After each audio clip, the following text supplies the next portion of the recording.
কোনো ব্যক্তি যদি ইসলামী শরিয়াকে মধ্যযুগীয় বলে তাহলে সে কি কাফের হিসাবে গণ্য হবে? সাগি দিয়ে আকিকা দেওয়া যাবে কি? মসজিদের ইমাম সাহেব বলেছে আমি মসজিদের গোলাম নই, গোলামের পেছনে নাকি নামাজ হয় না। আমার একটি গাছ আছে, গাছটি আমি একবার বিক্রি করে টাকা নিয়ে ফেলেছি এবং পরবর্তীতে সেই গাছটি না কাটায় আমি আবারও বিক্রি করে দিয়েছি, এখন আমার কি গুনাহ হবে?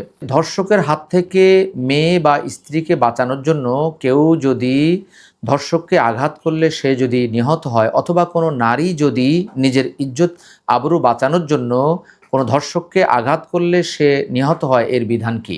একজন বলেছেন, আসসালামু আলাইকুম শায়েক, আমার একটি প্রশ্ন হচ্ছে, আমরা দেখি যে ফরজ সালাত জামাতের একটি কাতার পূর্ণ হলে অপর একটি কাতারে একজন ব্যক্তি থাকে, এক্ষেত্রে বিধান কি? দ্বিতীয় কাতারে দাঁড়াবে নাকি এককভাবে দাঁড়াবে? শায়েক, আমার মা বাবার কবরের পাশে যৌথভাবে হাত উত্তোলন করে দোয়া করা যাবে কি? মুসাফির অবস্থায় সালাত আদায়ের বিধান কি এবং তা কয় রাকাত আদায় করতে হবে? আমাদের গ্রামে একটি মসজিদ তৈরি হয়েছে, এর জমির মালিক একজন দাস, জমি ওয়াকফ করা হয়নি, এই জমিতে সালাত আদায় করা যাবে কিনা? রাতে আয়নায় মুখ দেখা যাবে কিনা বা ভাঙা চিরুনি দিয়ে মাথা আঁচড়ানো যাবে কিনা? সুপ্রিয় দর্শক শ্রোতা, আপনাদের পাঠানো অনেকগুলো প্রশ্ন থেকে আমি কয়েকটি প্রশ্নের উত্তর দেব। আমা তাওফিকি ইল্লা বিল্লাহ। প্রথম প্রশ্ন, কোনো ব্যক্তি যদি ইসলামী শরিয়াকে মধ্যযুগীয় বলে তাহলে সে কি কাফের হিসাবে গণ্য হবে?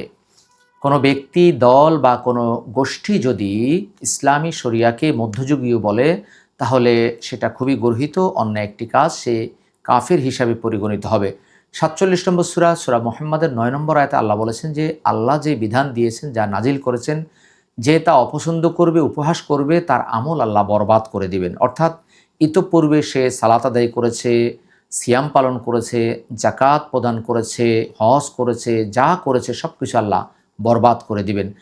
যদি সে মুসলিমদের খাতায় নিজের নাম লেখাতে চায়, মুসলিম হিসাবে নিজেকে পরিচয় দিতে চায়, তাহলে নতুন করে তাকে তাওবা করে আবার ফিরে আসতে হবে, কালিমা পাঠ করতে হবে, তাহলেই সে মুসলিম হিসাবে পরিগণিত হবে, নতুবা সে কাফের হিসাবে, মোরতাদ হিসাবে সে মৃত্যুবরণ করবে।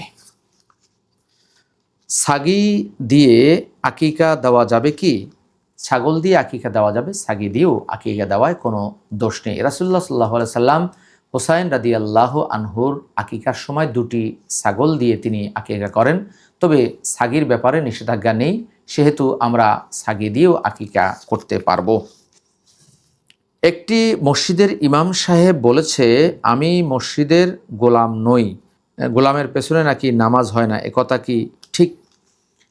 মূলত কোনো ইমামই মুসল্লিদের গোলাম নয়, তবে অবশ্যই ইমাম সাহেব মুসল্লিদের সাথে পরামর্শের ভিত্তিতে তিনি তার সালাতকে, মসজিদকে পরিচালনা করবেন। কোনো মুসল্লি বা কোনো সভাপতি, সেক্রেটারির তিনি গোলামি করবেন না। আমাদের দেশের অনেক মসজিদগুলোতে দেখা যায় যে মোতাওয়াল্লি, সভাপতি, সেক্রেটারির অনেক ইমাম গোলামি করেন। সেই দৃষ্টিকোণ থেকে তিনি বলতে পারেন কোনো ইমাম তিনি কারো গোলাম হয়ে তিনি কোনো বিধান দিতে পারবেন না, কোনো মাসালা দিতে পারবেন না, তিনি একমাত্র আল্লাহ এবং তার রাসূলের গোলামি করবেন। শুধুমাত্র ইমাম নয়, কোনো ব্যক্তিও কোনো ব্যক্তির গোলাম নয়, গোলাম হচ্ছে আমরা প্রত্যেকেই আল্লাহর। অতএব অনেকেই আছেন যে রাসূলেরও গোলাম বলেন, গোলামুন নবী, গোলাম রাসূল, এটাও গর্হিত একটি কাজ। গোলাম একমাত্র আল্লাহর, আর কারো যদি তিনি চাকরি করেন তাহলে তার অধীন বা অধীনস্থ তিনি বলতে পারেন। ইমামরা অবশ্যই ব্যক্তিগতভাবে আল্লাহর গোলাম এবং তারা স্বাধীনভাবে বিভিন্ন মাসালা দিবেন, বিভিন্ন রায় দিবেন। পরবর্তী প্রশ্ন, হুজুর, আমার একটি গাছ আছে, গাছটি আমি একবার বিক্রি করে টাকা নিয়ে ফেলেছি এবং পরবর্তীতে সেই গাছটি না কাটায় আমি আবারও বিক্রি করে দিয়েছি, এখন আমার কি গুনাহ হবে? কোনো ব্যক্তি যদি কারো কাছে কোনো গাছ বিক্রি করে দেয় তাহলে সেই গাছের মালিক, যার কাছে বিক্রি করা হয়েছে, সে। তবে বিষয়টি যদি এমন হয় যে গাছ বিক্রি করার পরেও বছরের পর বছর তিনি ওই গাছ নিয়ে যাচ্ছেন না, তাকে বারবার বলার পরেও তিনি তা মানছেন না, তাহলে সেই গাছটি বিক্রি করার জন্য বা কেটে ফেলার জন্য তিনি আইনের আশ্রয় নিতে পারবেন এবং কেটে ফেলে তাকে গাছ দিয়ে দিতে হবে। যেই কয় বছর তার জমিতে ছিল তিনি চাইলে সেই কয় বছরের তিনি টাকা পরিশোধ করতে পারবেন, অথবা যেই সময়ে যেই টাকায় বেচা হয়েছিল ওই টাকায় দিতে হবে। তবে তার সাথে অবশ্যই সলা পরামর্শ করতে হবে। কিন্তু তাকে কিছু না জানিয়ে সরাসরি গাছটি বিক্রি করে আবার খেয়ে ফেলা, এটা একটি প্রতারণা এবং একটি গুনাহের কাজ। তার কাছে অবশ্যই ক্ষমা চাইতে হবে এবং তার টাকা ফিরিয়ে দিতে হবে, তাহলে আল্লাহ তাআলাও ক্ষমা করে দিবেন। পরবর্তী প্রশ্ন হচ্ছে, কোনো মেয়েকে বা কোনো নারীকে উত্ত্যক্ত বা ইজ্জত বাঁচানোর জন্য ধর্ষককে আঘাত করে যদি প্রাণহানি ঘটে এর জন্য কি গুনাহগার হবে? কোনো ব্যক্তি যদি তার নিজ মেয়েকে বাঁচানোর জন্য বা কোনো নারী যদি নিজের আবরু ইজ্জত হেফাজতের জন্য কাউকে আঘাত করেন, যেমন ধাক্কা দিলেন, তার মারার কোনো উদ্দেশ্য ছিল না, তাহলে তিনি যদি কোথাও পড়ে গিয়ে, যেমন কোনো লোহার সাথে আঘাত খেয়ে, কোনো গাছের সাথে আঘাত খেয়ে অথবা কোনো দেওয়ালের সাথে আঘাত খেয়ে তিনি মৃত্যুবরণ করেছেন, এজন্য তিনি দোষী সাব্যস্ত হবেন না। কেননা ভুল ক্রমে যে কোনো অপরাধের জন্য আল্লাহ তাআলা ক্ষমা করে দিবেন। পরবর্তী প্রশ্ন হচ্ছে, ধর্ষকের হাত থেকে মেয়ে বা স্ত্রীকে বাঁচানোর জন্য কেউ যদি ধর্ষককে আঘাত করলে সে যদি নিহত হয়, অথবা কোনো নারী যদি নিজের ইজ্জত আবরু বাঁচানোর জন্য কোনো ধর্ষককে আঘাত করলে সে নিহত হয়, এর বিধান কি? মূলত কোনো ব্যক্তি যদি নিজের সন্তানকে বা নিজের স্ত্রীকে বা নিজের বোনকে বাঁচানোর জন্য যদি কোনো ধর্ষককে বা এমন কোনো ব্যক্তিকে আঘাত করে, তাকে হত্যার উদ্দেশ্য নয়, তার বিধান হচ্ছে, যদি সে ব্যক্তি অর্থাৎ সে ধর্ষক যদি মুমিন হয় তাহলে তাকে মুক্তিপণও দিতে হবে এবং একজন মুমিন দাসকে মুক্ত করতে হবে। কিন্তু সে যদি শত্রুপক্ষের হয় তাহলে মুক্তিপণ দিতে হবে না, কিন্তু একজন দাসকে মুক্ত করতে হবে। এবং সে যদি চুক্তিভিত্তিক লোক হয়, যেমন বাংলাদেশে বসবাসরত কোনো হিন্দু খ্রিস্টান হয়, তাহলে রক্তপণও দিতে হবে এবং একজন মুমিন দাসকেও মুক্ত করতে হবে। এছাড়া যদি এটা করতে কেউ সক্ষম না হয় তাহলে টানা 2 মাস তাকে সিয়াম পালন করতে হবে। 4 নম্বর সূরা সূরা নিসার 92 নম্বর আয়াতে আল্লাহ তাআলা এই বিধান দিয়ে দিয়েছেন। একজন বলেছেন, আসসালামু আলাইকুম শায়েখ, আমার একটি প্রশ্ন হচ্ছে, আমরা দেখি যে ফরজ সালাত জামাতের একটি কাতার পূর্ণ হলে অপর একটি কাতারে একজন ব্যক্তি থাকে, এক্ষেত্রে বিধান কি? দ্বিতীয় কাতারে দাঁড়াবে নাকি এককভাবে দাঁড়াবে? এই ক্ষেত্রে বিধান হচ্ছে যে প্রথম কাতার থেকে একজনকে সে টেনে নিয়ে দাঁড়াবে। সে যদি একাও দাঁড়ায় তার সালাত ভঙ্গ হবে না, এটা দাঁড়ানো মাকরুহ হবে।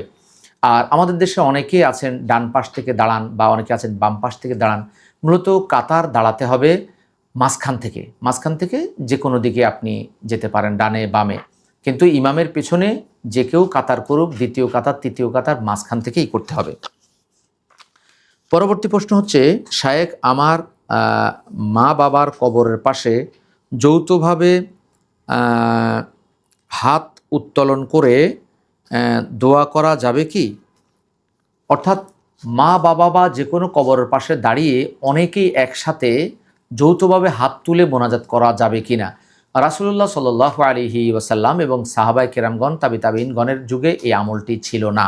পরবর্তীতে এই আমল যুক্ত হয়েছে। অর্থাৎ কেউ যদি কোনো কবরের পাশে দাঁড়িয়ে হাত তুলে মোনাজাত করতে চায়, যেটা রাসূলুল্লাহ সাল্লাল্লাহু আলাইহি ওয়াসাল্লাম বাকিউল গারকাত বা বাকি কবরস্থানে গিয়ে তিনি রাতের অন্ধকারে দাঁড়িয়ে আকাশের দিকে হাত উত্তোলন করে তিনি মোনাজাত করেছিলেন, এমনটি কেউ যদি করতে চায় তাহলে এককভাবে করতে হবে, যৌথভাবে নয়। তবে আমি আসলাম, আমার পেছনে আমার ভাই বা আমার ছেলে আসলো, তারাও দাঁড়িয়ে গেল, এটা দোষের নয়। কিন্তু সবাইকে ডেকে একসাথে সমবেত হয়ে মোনাজাত করা, এটা ইসলামে বৈধ কোনো কাজ নয়। আসসালামু আলাইকুম শায়েখ, আমার একটা প্রশ্ন জানার ছিল, মুসাফির অবস্থায় সালাত আদায়ের বিধান কি এবং তা কয় রাকাত আদায় করতে হবে? মুসাফির অবস্থায় সালাতের বিধান হচ্ছে যে জোহর, আসর, ঈশা 4 রাকাত বিশিষ্ট সালাতকে অর্ধেক তথা কসর করতে হবে, 2 রাকাত বিশিষ্ট করতে হবে। আর যেটা 2 রাকাত ও 3 রাকাত রয়েছে তথা ফজর এবং মাগরিব, সেটা হুবহু আদায় করতে হবে, সুন্নত আদায় করার প্রয়োজন নেই। তবে রাসূলুল্লাহ সাল্লাল্লাহু আলাইহি ওয়াসাল্লাম সফরেও তিনি ফজরের সুন্নত এবং বেতের আদায় করতেন। আমরা চাইলে ফজরের সুন্নত ও বেতের আদায় করতে পারি। তবে অবশ্যই আমরা সফরে থাকি, যে অবস্থায় থাকি না কেন, আমাদের ফরজ সালাতগুলো ছেড়ে দেওয়া যাবে না। এটা আপনাকে আমাকে অক্সিজেনের মতোই গ্রহণ করতে হবে। অক্সিজেন যেমন আমরা যেখানেই যাই না কেন অক্সিজেন আমাদের লাগে এবং আমাদের সাথেই থাকে, ঠিক সালাতও যেখানেই ওয়াক্ত হয়, যেখানেই সময় হয় সেখানে আমরা আদায় করে নিব। পরবর্তী প্রশ্ন হচ্ছে, শায়েখ আমাদের গ্রামে একটি মসজিদ তৈরি হয়েছে, এর জমির মালিক একজন দাস, জমি ওয়াকফ করা হয়নি, এই জমিতে সালাত আদায় করা যাবে কি না? জোর করে কারো জমিতে মসজিদ করা এটা জায়েজ নয়। একজন দাস তথা হিন্দুর জমিতে জোর করে মসজিদ করা যাবে না। অনেক হিন্দু আছে 71 সালে চলে গিয়েছে, তাদের সেই জমিগুলো খাস হিসাবে পড়ে আছে, অনেকে সেটা ভোগ দখল করেন। এমন জায়গায় মসজিদ করতে হলেও সরকার থেকে অনুমতি নিয়েই করতে হবে, কেননা ওই জমির মালিক তখন সরকার হয়ে যায়।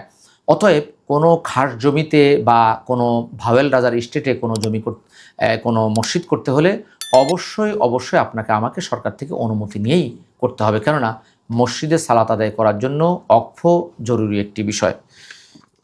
শায়েখ রাতে আয়নায় মুখ দেখা যাবে কি না, বা ভাঙা চিরুনি দিয়ে মাথা আঁচড়ানো যাবে কি না?